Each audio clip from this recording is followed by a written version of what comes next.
In our quest to become a great chess player, we must first strip away all the pieces until all we have left are the two that matter the most, the kings. It is here in this most basic place, king versus king, that we begin our chess journey. If we can think of the game of chess as a magnificent work of architecture, then think of the relationship between the two kings as the foundation upon which everything else in chess is built upon. Once we understand this foundation, we will understand more about chess itself. In every chess game, starting from the very first move, all the way to the end, there is an active, tension-filled relationship between the kings that we call the holder of opposition. This relationship between the two kings always exists. It exists when you move your first piece at the start of the game. It exists when you castle. It exists in the middle game. And it exists whether you are thinking about it or not. And it is this relationship, the holder of opposition, upon which the entire game of chess begins. So what exactly does it mean to have the opposition? Have a look at these two kings. They are both in a state of mutual zugzwang.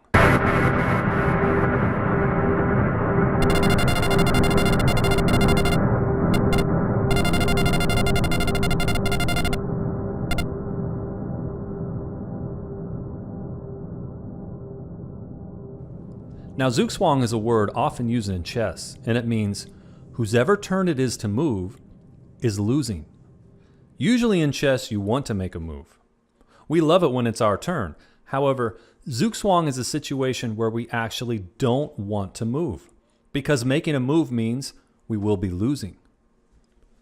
As you can see here with these kings, whosever turn it is will have to retreat. Let's see how this works. Let's imagine a very simple game. Whichever king gets to the fourth rank wins. The problem is that whoever has the first move will lose the game. Let's say it's white to move. White cannot advance because the squares in front of black's king are blocked off. So white either has to move backwards or sidestep.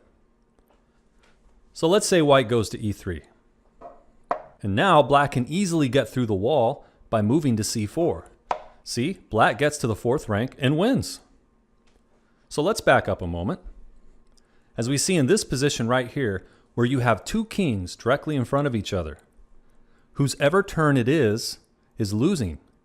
And so what we say here, because it's white to move, black has the opposition. Having the opposition is a good thing. But what if it was reversed? Let's say that it's black to move instead of white. In this case, if black has the move, then white has the opposition. White basically says, haha, I'm opposing you. Black has to move and black has to retreat. So why is having opposition so powerful? Well, let's have a look at a common endgame scenario. Here it is white to move, and white can win this game easily with just one move.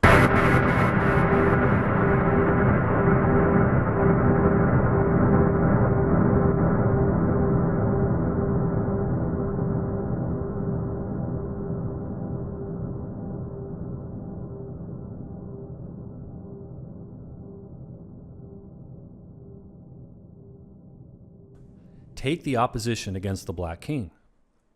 Any other move and white will throw away the game, giving black a stalemate. Don't believe me? Well, let's have a look. Let's say white pushes his pawn to d6. Now, instead of white getting the opposition, black gets the opposition. Black moves to c8, and now it is the black king who has the opposition against white. Let's say white pushes his pawn. From here, black simply goes to the queening square. Now, the only way white can protect this pawn is to go to d6, and it's stalemate. So here he goes, and you can see black has no squares to go. White just threw away the game. So let's go back a couple moves. From right here, let's say white says, yeah, I see, if I push my pawn, it's a stalemate. So I'm just going to drop my king back to say d5. Now, black goes to d7 and keeps the opposition. So from here, let's say white goes to c5. And so black simply drops back to d8. And if white then goes to c6, Then black goes to c8, and he gets the opposition once again, and we're right back where we started. We're now repeating moves. White will never get a queen, and it's a stalemate. So let's go all the way back to the start. What could have white done differently? Right here in this position, all white needs to do is gain the opposition and move his king to d6. And now it is black who has to retreat. But he can't retreat from his square. The only squares black can move to are c8 or e8. So let's say black goes to c8. And now white goes to e7. And you see that white is now guarding that queening square. And there's no way black can stop the pawn from queening. White will simply push his pawn, d6, d7, d8. White's going to get a queen and win the game. Do you see how important understanding opposition can be? Knowing how to take the opposition against your opponent's king is a major step in becoming a great endgame chess player. So let's have a look at another position. Here it's black to move. We can tell what white's plan is. It's pretty obvious. White would love to get a queen. But in order for him to do that, he's got to get his king out of the way. So he would like to move his king either here to b7 or b8. So white's plan is to get to one of those squares with his king, and then he can push his pawn up the board. That's white's plan, except it's black to move. So let's imagine black has two possible moves. He can go to c6 or c7. Which move do you think is better for black?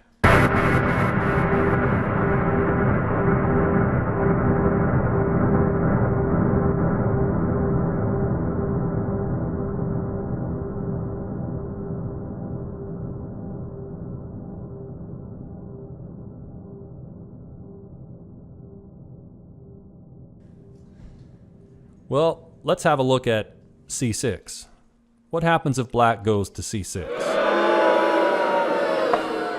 Can you see white's move from here? What would white do? Well, clearly, white is going to go to b8, just like he wanted, and now he's going to get a queen. So that's just not a good move for black. So let's look at the other move for black. King to c7. And now, black has the opposition on white. Can you see? That means black is now cutting off these squares for the white king. Because black has the opposition, the white king cannot move to b8, cannot move to b7, and cannot move to b6. Now remember white's plan. White's plan was to move his king out of the way to get his pawn promoted. However, because the black king is now opposing the white king can't get out of the way. So white actually has one move, and one move only. White goes to a8. Now from this position, what's black going to do? Well, it's obvious. He's going to maintain the opposition. Black goes to c8, and once again, the white king is being opposed. That means these squares are cut off from the white king. The white king cannot move to those squares because black has the opposition. So white could say, hey, I don't want you to oppose me. Maybe white moves back here, and they could just go back and forth, but that's not going to do anything. That's a stalemate. So eventually white may say, okay, well, you have the opposition. I'll push my pawn. And so from this position, what is black going to do? Well, it's obvious what black's going to do. Black's going to go to c7, and now you can see the white king has no squares available. It's a stalemate. So from black, by taking the opposition against the white king, black was able to save the game. Black was able to get a stalemate when the white king may have thought, hey, I'm winning this game. I have a pawn. I'm going to get a queen. But black was able to prevent the queen by taking the opposition.